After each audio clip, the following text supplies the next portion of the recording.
Welcome to this special episode of Audio Bros, the podcast that gives you multiple perspectives on today's hottest topics. To share a piece of his mind, his struggles, and personal tips to success, here's an interview to Fred in Progress by Nico Pengin. So if you're looking for some inspiration from and for normal people, or simply want to know the pros a little better, you better open up your mind to the fresh perspective that's coming your way right now. And now, since we're actually here, I'm gonna just run by a couple of interview-based questions since we're still in this after show, and you still kind of Fred in Progress. A lot of people don't know too much about us yet. So, as a younger brother, because I was born first, 95, you know what I'm saying? What's one thing that you absolutely applaud about Nico Pengin? And what is one thing that makes you want to thump him upside the head at times? Especially now with a new mindset, I definitely want to know now.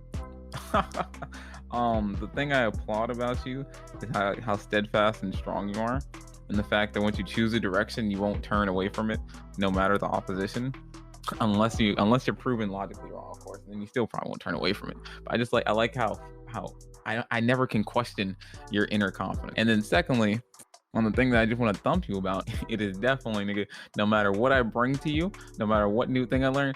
Oh man, I was doing that. I learned that about 5 years. No man, I could learn. Yo, did you know mud could turn into diamonds? You're like, yo, I was turning mud to diamond when I was 6 years old. We like, no matter what, I can't bring nothing new to you. Ain't nothing new under the sun to you. I've been researching forever. I've been addicted to knowledge for a long time. Now, in regards to how you are now, are you more of a flamboyant kind of individual?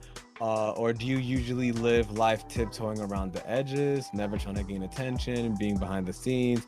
How do you usually like to be, or how are you going to be as your mind shift does start to shape a little bit and you start progressing? Never really wanted to be the center of attention. That goes way back to my childhood, even back to my mom used to throw birthday parties for me when I was in middle school and high school and stuff. And I used to get really upset with her. And it was only like a small group of classmates, but I used to hate that she used to invite them over and such because I didn't want to be the center of attention and people saying happy birthday. I hated that too. I used to hate that. And then plus I didn't feel like they actually liked me. And me so too. I hated my birthdays because of that too. I didn't like it. So yeah, I was like, Mom, why are you inviting all these fake friends? I was like, why don't you invite your real friends? And she'd be like, these are your real friends. I was like, you don't know who my friends are. You just need bodies to celebrate with. Yeah, like, or they need bodies in the picture to make him look all popular. Like, oh, my son has friends. He's not an introvert in no life, even though he is. Yeah, it's hard, man. People accept the way you live. But I think now it's more of a choice than anything. Now, I'd rather spend my time learning and stuff, and I'm still trying to get a lot of things up and running. But then when I do go out and be social, I don't mind being way more social than I was before. But I still would rather be not tiptoeing around. I like to move in silence. I don't want people knowing where I'm at because I don't need that many people to hang out with to have fun. I'd rather move like a good 3 to 4 people. We go do our thing. Nobody knows where I'm at. I don't really need that many people. I don't really need to be the center of attention. I just like to go do what I want to do and not be bothered as much as possible. I like to network with people. I love to conversate with people who want to talk and have things that they want to talk about. But there's so many people who want to talk about things that are irrelevant to life. I don't like small talk. I like meaningful conversation where I can think and listen to people and then have dialogue. I know that sounds I don't know how that sounds to you, but that's just where I'm at right now. I never been a small talk person though. I've never been. I have to learn that skill though, just for communication. I know majority of people are small talk, and that's how you like introduce people and get to know them for the first minute. But I like to meet somebody, and I like to ask a very deep question immediately, just to come to my mind. I'm like, why did you decide to get your ears pierced? I want to just ask, just whatever question comes to my mind when I'm looking at somebody. I just want to ask. I'm a very curious individual. I never mean to offend. That's what I'm thinking about when I see you. Yeah, I've never been one for the small talk. I usually go for the long talk. So I don't really understand the small talk. I just know that when I start a conversation with somebody, I can easily extend it just because it's so easy to find something to relate to people. But since you're talking about random questions that you would like to ask people, something randomly that I would like to ask is, what was the max weight that you've ever had in your life? I was on scale 324. Like the doctor's office or at your house? No, I was a doctor's office. I ain't weigh myself at the house. Okay, I had to weigh myself at the house when I was younger. I ain't really care that much afterwards. How would you describe yourself 5 years ago? I'd say confused and distracted. Confused, 'cause I didn't know what I wanted or what to do with anything, and things were very simple. And so I didn't use my intellect well. Instead, I just coasted through everything, and so things were very simple. So then I was bored, and so I turned to video games, and video games distracted me. And that's why I say I was distracted and confused. And how are you capable of realizing and producing that growth and change that led you to become Fred in Progress today? Because I realized I needed a dose of reality, because life kept telling me, hey, you need reality in your life when you almost die a few times. I was like, I guess. And then also saw Nico Pengin over here, Rafi. So it's being successful and slowly leaving my tax bracket. And I was like, wow, I can't have that happen. And so reality, I move when I'm forced to move, which I'm trying to work on, because if I can spur myself to action, I'll be invincible. Because once I move, I don't stop moving. Like, it don't matter what problems I have. If I have to get somewhere, I'll get to it. But if I don't have to get nowhere, I'll just be comfortable. I'll slowly rise to action. I won't be alert as sharp as I could be. And that's why I'm slowly sharpening my mind. So Now, I can control myself. Talking about that complacency of Fred 5 years ago, how would you try to convince yourself to start changing a little bit sooner, even if just a day or two sooner? Well, now that I know myself more and more, I would have definitely went back and challenged myself. Like if you're saying if I'm talking to me, Yes. is that what if I'm talking to me, me now can definitely incite anger inside of past me by just telling past me that what things I can't do, and then past me would challenge future me, and I would definitely succeed. Just because I know that I hate to be belittled and undermined of my intellect and my capabilities, and then especially to myself, the future me come back and shit on the past me, I would be furious. Like push-ups or basketball or And generally, no, I would definitely go back and learning. You're an intellectual genius, and you should focus on learning. I'll tell you, go get your master, go get your master and everything. Because I would have focused in college past me. So yeah, I would told myself to focus in school, because school may seem easy. That's only because you're at a simple school. So you should just master this simple school, so that way when you go off to real college, then it'll be easy. Now, would you consider yourself a role model to others now? I think I'm a role model to others, and only in a few ways, which, funny enough, you say that, I never thought I could be, but apparently just from my actions of seeing where I was and where I am, a couple people look at me and like to emulate, look at me like to emulate and wonder what I did, and curious into what I did, and ask for advice and stuff and guidance. And so I guess in that manner, I still withhold myself from saying I'm a role model, because I feel like I have a lot more to get to, but that's just me as a person always wanting to be better. Has that surprised you that people look at you as a role model, or a person that has proven that you can go from being a NEET to being a successful individual, a successful entrepreneur, a successful podcast host, web designer, businessman, investor? Does it allow you to give yourself the title of role model with much more ease, that individuals in your inner circle that you thought were a little bit more successful or better at life look up to you and tell you, hey, I want to be just like you? The way how my brain works is everything I do is just out of necessity and normal. So I can't really get super excited and egotistical about the things I do. So it's kind of hard to really say that, yeah, it's because of me, yeah, they want to follow me, yeah, I'm the role model. And it's just like I feel like the things I've done are just like I had to get them done. They were normal, like and so it doesn't feel like it was some giant big thing. And it's kind of negative in a positive, in the way that I minimize the things I do, and so I don't feel like I've accomplished much. And so I constantly have a drive to go forward, but then at the same time I never stop to appreciate what I've done. Now, since you were a NEET before, how would you convince your friends that they're capable of doing what you do, if not better than what you do? Honestly, first of all, I realized more than anything, you gotta have some hard evidence. Like, you had to have succeeded somewhere and done something, because people no matter what they may say, they compare themselves to everyone around them. And so if they say he could do that, if he can do that, I can definitely do that. No matter what people say, majority of people are going to think like that when they see that. So first of all, if you're trying to help somebody, you got to be the thing they want.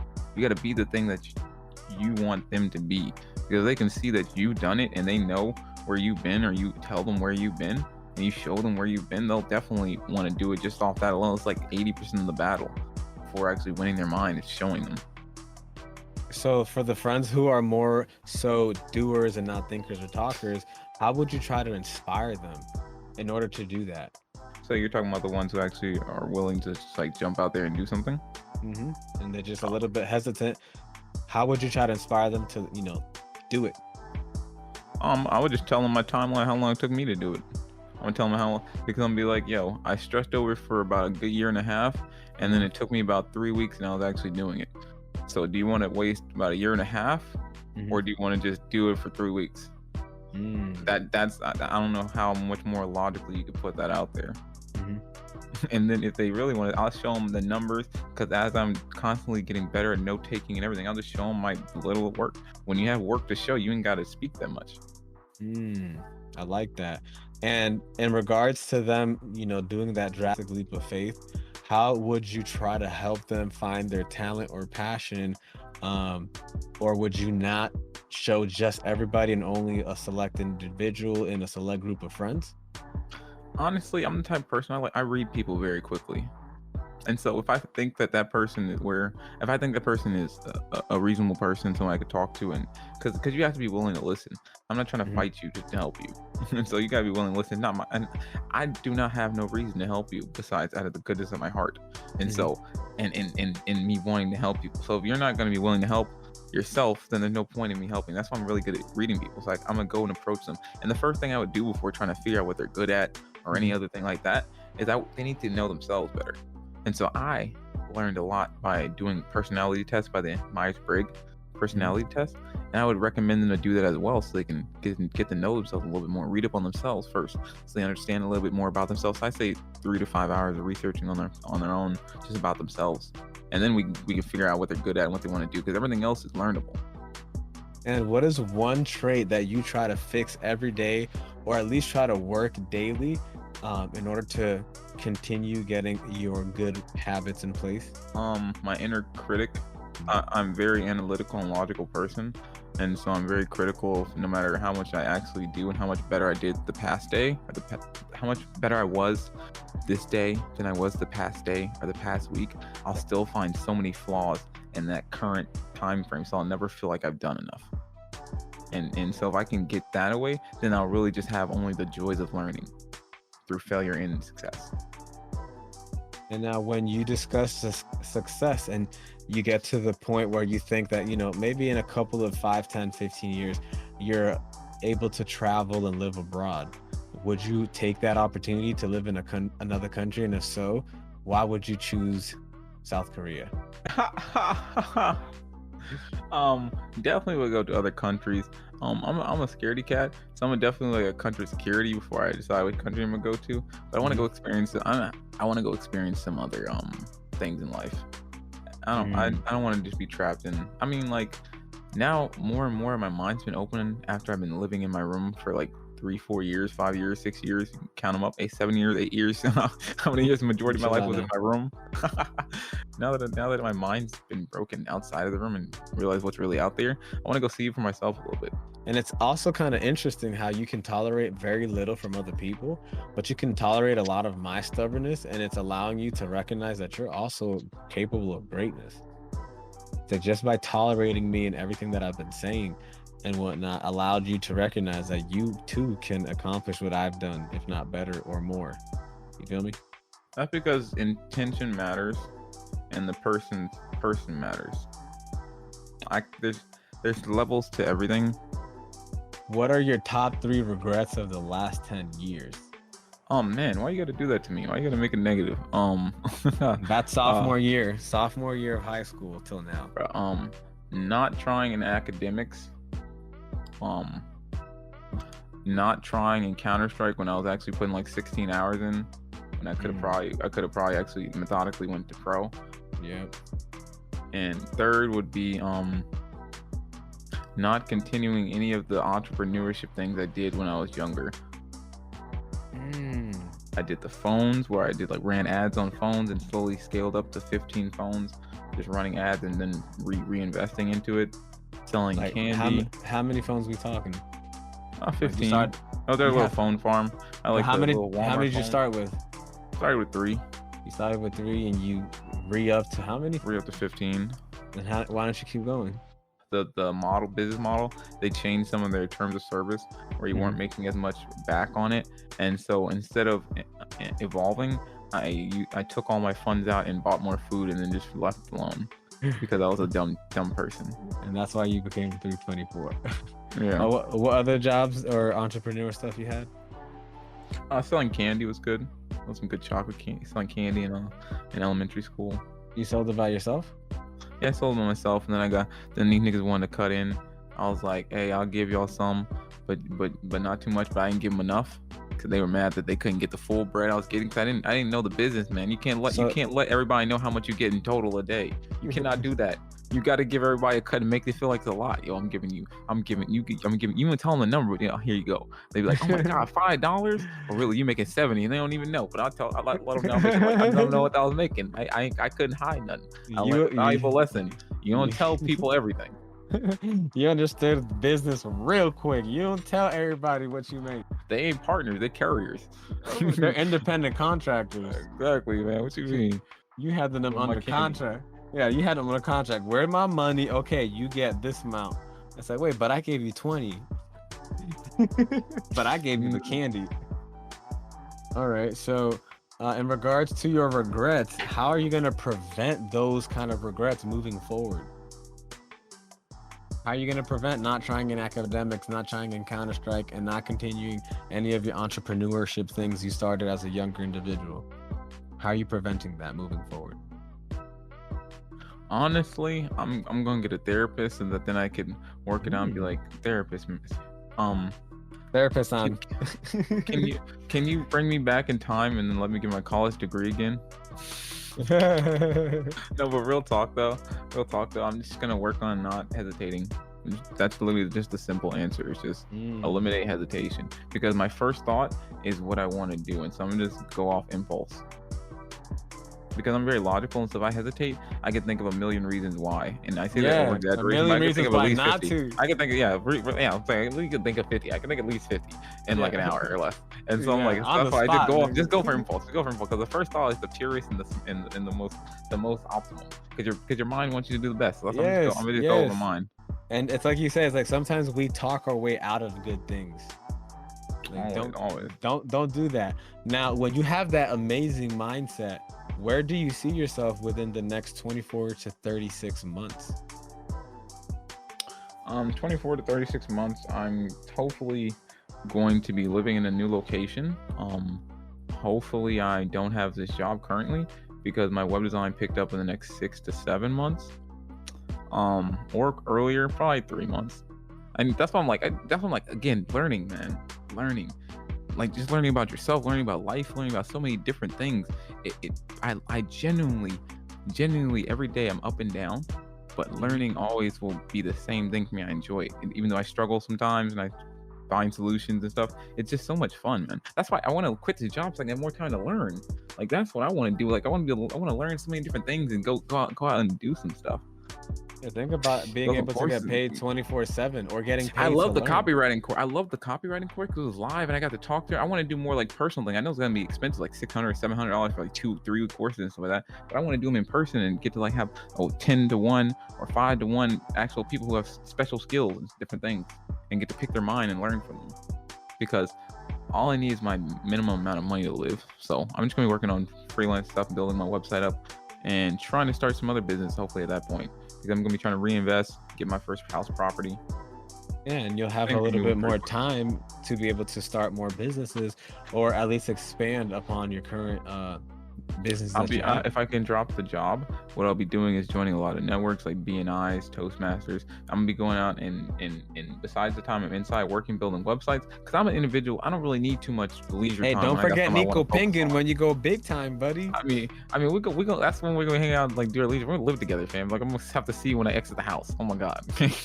Like, but I don't need much leisure time. So literally, I'm either gonna be in the house working on something, building a website or something, or I'm going and smoking some weed. You know what I mean? Doing my work, or I'm gonna be outside, hopefully networking, whether it be like over some drinks, going golfing, going watch a game, going some, because networking can be fun too. I'm gonna be joining different clubs out there, wherever I'm located at, because I realize my business and my job is people. Really, it's solving problems. Like, I can solve a lot of problems because I'm a problem solver at heart, and I don't mind solving problems for free, because if I help you today, you can help me tomorrow. Exactly. And some people be like, you solve their problem. Like, if you come with a problem, me like, yo, I know you worked on this. Can you give me your opinion on this? Yeah, I'll give it to you for free. It's not my business. I'm not selling solutions like that. I'm selling websites for right now, but I'll still help you with this just because I know I can help you. Just like with the accountability group I joined, some people, he was asking for some questions in there. I'll help them. I'll help them because why not? I have no reason not to help them. I have no reason not to help them. And so I don't mind giving away free solutions. What do you think people can do to start changing themselves now? Honestly, to start changing themselves now, I know it's gonna be the basic cliche. Definitely self-reflection first. You got to take a self-inventory, because if you don't take a self-inventory, you don't even know what needs to be fixed, and you're just gonna try to start taking steps, and you're gonna be walking like you're a little baby, just be stumbling over everything. And it's very hard for you to change what you're doing when you're doing it, because your brain it builds habits every 30 days, builds habits. And so you've been doing whatever you're doing for almost probably a long time at this point.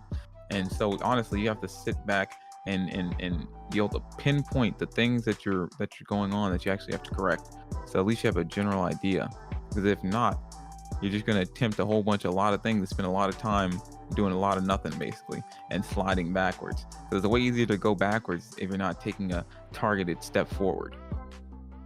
I don't think that is very cliche. I think that's very true.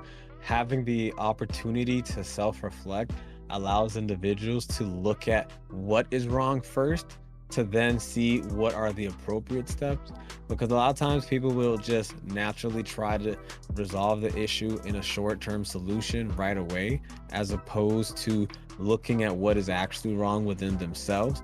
You know, it's like, I remember growing up as a kid, I used to point a lot of fingers, and then my mom used to say, you know, even though you point to other people, there's 3 that are pointing right back at you. So instead of blaming other people for all your mistakes and shortcomings, if we decide to just look at ourselves, because there's 3 fingers pointing right back at us, and we decide to look at what's wrong with us first, then we can start looking at the problems that are surrounding our life, and then we can start tackling them. Now, do you have any other motivational tips, books, or courses that either you took yourself or that you would inspire or would like other people that also want to go through a change? Definitely, one thing you should definitely do is change your environment.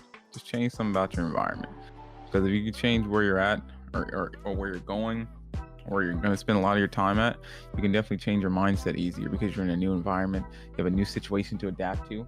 Because by changing my environment and going somewhere new and having to have new resources, depend upon yourself, figure things out, it forced my brain to think in new ways, solve new problems. I mean, you was fortunate enough to be able to afford that environmental change. I was fortunate enough to work to afford that environmental change. I realized if I didn't, I was gonna be sleeping on my car after sleeping on the couch. Yeah, that's pure work. That's another thing. You gotta work. Yeah, you risked yourself. You risked it. You know, a lot of people aren't willing to risk it, not willing to make that leap of faith, and that's a tough thing. Now, I'm young. My car ain't that cold. Now, do you have, outside of risking themselves and changing their environment, any books that you might have read, or even, you know, halfway read, that allowed you to completely start changing your mindset? I will say concepts of books for sure. So just like The Millionaire Fast Lane, so just like Atomic Habits, such as, The Art of Persuasion. Dave Ramsey's book was pretty good about credit. I would not take all of that in because like he's so anti-credit, but he was good with like budgeting and stuff. I read it when I was working at Amazon. When I was writing over the time I was working at Amazon, it gave me my first few ideas into what finance management was in a different manner. Rich Dad Poor Dad. Nice. 48 Laws of Power was a really good one. I am halfway through that book. Definitely, I'm not trying to read it in a consistent manner. I'm reading it separately as 48 different things, and so that way I can incorporate them in over time. Now, in regards to your favorite artist, anime, manga, song, politician, entertainer, and athlete of the day or week, because you change your interests so vividly and frequently, just drop them real quick. Definitely my artist right now, Rodwave. Oh man, Rodwave, man. Anime? Also be some sad rap every time. Definitely my anime doesn't change from One Piece, but if we can switch out anime to like animated, Castlevania right now. Ooh, manga? My manga is definitely gonna be Unordinary. It's a webtoon.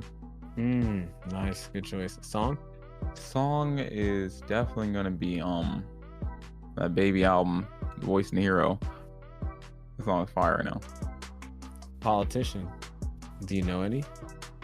No, I know a lot of them. I don't like any of them.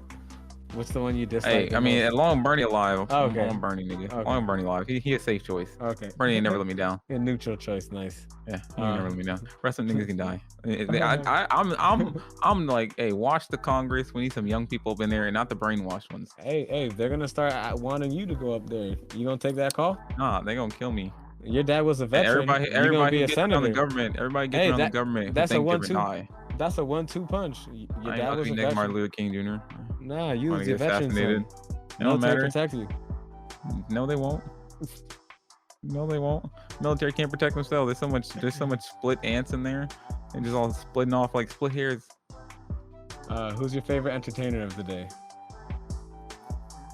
Definitely not going to change for right now from Dave Chappelle, because no matter what I can rewatch his specials on Netflix. I heard the jokes so many times, and just like he's such a great delivery of it. Like I can just sit down like watch.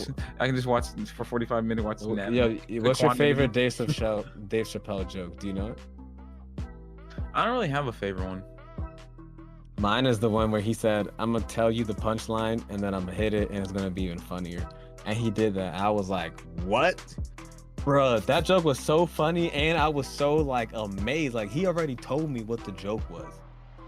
He just led us through the storybook, and then he just re-landed it, and it's just like, bruh, it's like he distracted us for a split second, and then just slapped us right in the face with it, and it's just like, bro. I want to go see him and Joe Rogan live with you, man. That'd be great one day. Bro, that would be the craziest day of my life. Favorite athlete of the day, or week, or month? Well, give me a second. Let me think on that. Definitely gonna be a basketball player. There's a lot of people that have been going off lately. Oh man, that sucks, man. Hey, Chris Paul, your number's up. That's what your favorite? Yeah. Definitely. When Chris Paul came back and played in that game, in that game they won the third game. Mm-hmm. After he fell on his shoulder, that was like sick. Because I kind of want him to win a ring. What? Yeah. I thought I will say the shit he did to Steph Curry was kind of childish as hell. He got his ass whooped and shot out the series for it. But still, man, Chris Paul, no matter what team he go to, he builds that team into a team elite. Like, I mean, I don't know if he's trash last season. I don't know if he's gonna win a ring, but you think that he was able to carry them, or he carried them through that series? No, not like I think like his presence was amazing. Yeah. But Devin Booker was like scoring and everything. I think his presence was amazing. He was getting out there scoring too and everything. I think he's important. Like without him, that team wouldn't be the team it is. I don't know what he does, but Chris Paul always makes teams better when he joins them. The point guard, huh? It's like he's just amount of influence. Leader, yeah. He come onto a team and makes the team. Like when he went to Oklahoma team, made that team out of nowhere. I had like no people were like, oh my god, look at these 3 young guards, everything. Yeah, it's like every pass is just like exactly where the shooter wants it. It's like every time he directs it, everybody knows. If you listen to what this guy's saying, it's like he's really good. It's like he's just directing traffic, and you just are gonna be on the receiving end of an alley-oop, a nice bounce pass, You just do what you're supposed. It's like literally you do what the X's and O's are supposed to. So good choice. And in regards to your favorite One Piece character, Can I not? Dang, I can't not say Zoro, fam. Dude, like I cannot not say Zoro. I just love his conviction. Honestly, throughout the entire series, his conviction is what I dream for. Because I for my entire life I had no conviction. I always wish you watched it. And so his conviction, like throughout the entire story, like all his different actions. Yeah, it's like how dedicated he I is. dream to be. Yeah, that's definitely. He's my number one. Luffy's number two. It's just he's so dedicated. It's like he's so dedicated. Like when he told Luffy, the things he's willing to do for his goals. To get like when he told Luffy that I lost this time, but bro, dude, this is the last time I'm ever gonna lose. Who are you contemplating though? I'm thinking about Usopp. I was thinking about Nolan. I was thinking about God and L. Yeah, that's good. I was thinking about Crocodile. Crocodile is a sleeper. Oh yeah, he's definitely one of my top 10. And also Virgo. Virgo was funny with the ham stuck in his face, who had full body arm in hockey. Yeah, that was a lit. Honestly, Virgo was pretty dope. He had so much potential. Like he could turn his whole body, like Luffy's grandfather, Iron Fist. Literally, that man was Iron Body. Like, come on now. He turned his whole body, and they fought him so early. I think just because it was so early, he didn't have all the full strength. It was like before they crossed over and everything. But didn't they fight him again in Punk Hazard? Yeah, but it wasn't the same, you know? Yeah, on Punk Hazard, but it wasn't like, I'm talking about like he didn't have hockey and all that kind of stuff. Like I'm talking about like they didn't introduce yet into like the other forms of hockey besides armament hockey, which they didn't even explain fully yet. Now, do you have any upcoming personal projects that you have going on that you'd like to disclose? The only one I have going on is I'm trying to get this Fiverr one up in the next 2 weeks. I'm in the research and development phase right now. I'm trying to come up with a little marketing strategy. I want to get my skills down. I want to provide some value to some people, build some websites while also learning how to build websites. I'm a charge cheaply. Don't be confused, because it's not what I'm doing is not cheap. I'm just charging cheaply because I'm trying to gain some attention. I'm trying to help out the people who I'm going to do it for. Because if y'all are trying to buy a $5 website, I'm pretty sure that y'all really, your budget's tight. And I'm not just going to accept anybody. Y'all better have actual reasons to get $5 website. I ain't just making some random website, wasting my skills, and that's a waste of my time. And if you waste my time, it's a waste of everyone's time. That's very Someone true. else got a $5 website made with the skills of a $500 to $1,000 web designer. Very true. And that's just my first website. And do you have any joint projects upcoming? Definitely, we're trying to get this presented for hire off the ground. We gotta still do a couple more business meetings before we present it to y'all. You know, because we're gonna be presenting some things, learning some skills. We're gonna figure out where we're gonna host it at. So right now, we're probably gonna lead to Fiverr too. So keep an eye out for that. We'll let you know. Definitely gonna be doing a couple more podcasts. I'll let you know when they're gonna hit. What are the Otherwise, names? I ain't got too much. No names yet. We're in the development phase. I got a lot of things developing. I'm developing multiple arms. Okay. Fred in progress. The Fred in progress designs. Okay, guys. So I got a lot of things in development. Now, where can people go to follow you on social media or learn about your journey? You can find me on my Instagram. It's with Fred in progress. Which is we can just put that in the link somewhere where we can find that at. Yeah, we can put that. And then eventually, guys, you can find me on LinkedIn. I'm saying eventually because once it's there, I'll make sure I put it on my Instagram, and then you can find me on LinkedIn because I like connections. I like to see what everybody else learning, because maybe you know something I don't know that I want to know, and maybe I know something that you want to know, and you can just ask me if you see I got a skill up there on my LinkedIn, and you want to learn about it, just hit me up. I'll send you some materials because I'm always learning courses. You know, listen at 2x speed, 3x speed, trying to learn, man. Nice. Now, last question. If you thought 1 million people were going to watch this, what's the number one thing you want them to take out of this interview? That I'm only on year 2, and look where I'm at now and the things I'm doing now, and then imagine where you could be at year 2. Imagine where you probably are way ahead of me already at year 1. like we just on this learning journey of learning. It's really fun when you open your mind to the challenge that is learning and the possibilities of failure. It's scary. Trust me, it's scary. I tell people all the time, I'm 50%. If you catch me when I'm in a problem, I'm 50% down, and I'm super negative. I'm just like, oh my God, it's a problem. I gotta solve it. I cannot do anything else. I gotta figure this out. And then if you catch me when I'm up, I think I can own the world. I'll be like, I will be Jeff Bezos in 10 months. So it's trust me, it's an up and down ride, but it's fun. And with that, interview concludes with Nico Pengin and Fred in Progress. You've been listening to Argue Bros. We hope you enjoyed the show. Don't forget to follow us on Apple Podcasts, Spotify, and leave us a review to let us know what you think. Keep listening and we'll catch up with you next week.